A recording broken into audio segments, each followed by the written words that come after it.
अस्सलाम वालेकुम रहमतुल्लाहि व बरकातुहू।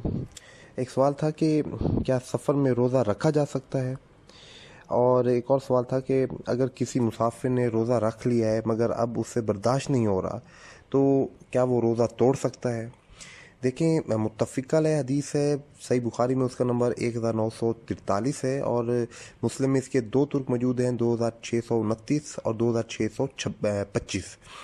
हज़रत अम्मा आयशा रज़ियल्लाहु अन्हा कहती हैं कि हमज़ा बिन अमर रज़ियल्लाहु अन्हु, ठीक है जी, वो कसरत से लगातार रोज़े रखा करते थे। तो नबी पाक सल्लल्लाहु अलैहि वसल्लम से पूछा कि क्या मैं सफ़र में रोज़ा रख सकता हूँ, क्या ये गुनाह है, मतलब ये क्या ये सफ़र में रोज़ा रखना कोई गुनाह तो नहीं।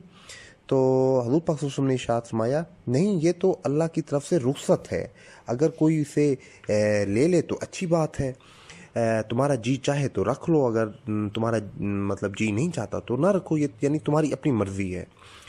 अच्छा, एक और मुत्तफ़िक़ा अलैह हदीस है, बुखारी में दो तुर्क हैं उसके, 1944 और 1948 नंबर पर, और मुस्लिम में भी इसके दो ही तुर्क हैं, 2604 और 2610।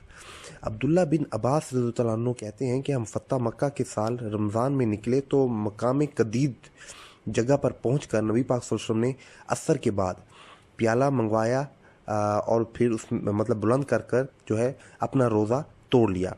फिर नबी पाक सल्लल्लाहु अलैहि वसल्लम को बताया गया कि कुछ असहाब हैं, उन्होंने अभी तक अपना रोज़ा नहीं तोड़ा, तो हज़ूर पाक सल्लल्लाहु अलैहि वसल्लम ने इरशाद फरमाया कि वो नाफरमान हैं, मतलब लड़ने जा रहे थे, हालत काफ़ी मतलब बुरी थी, पसीने अपना पानी की प्यास की वजह से। तो जनाब साहब, इससे जो है इन अहदीस से हमें तीन नतीजे अल्हम्दुलिल्लाह मिलते हैं। नंबर एक, सफ़र में रोज़ा रखा जा सकता है, गुनाह नहीं है। नंबर दो, अगर कोई रोज़ा सफ़र में रख ले और बाद में पूरा ना कर सके तो अगर तोड़ देता है तो फिर भी गुनाहगार नहीं होगा।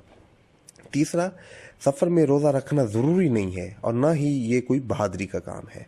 तो अल्हम्दुलिल्लाह ये चीज़ क्लियर हुई। अल्लाह पाक से दुआ है, अल्लाह पाक हम सबको कुरान और सुन्नत के मुताबिक चलने और उस पर अमल करने की तौफीक अता फ़रमाए। किसी भी भाई का कोई क्वेश्चन हो, क्यूरी हो, तो मुझसे मेरे व्हाट्सएप के नंबर पर रब्ता कर सकता है। अस्सलाम वालेकुम रहमतुल्लाह।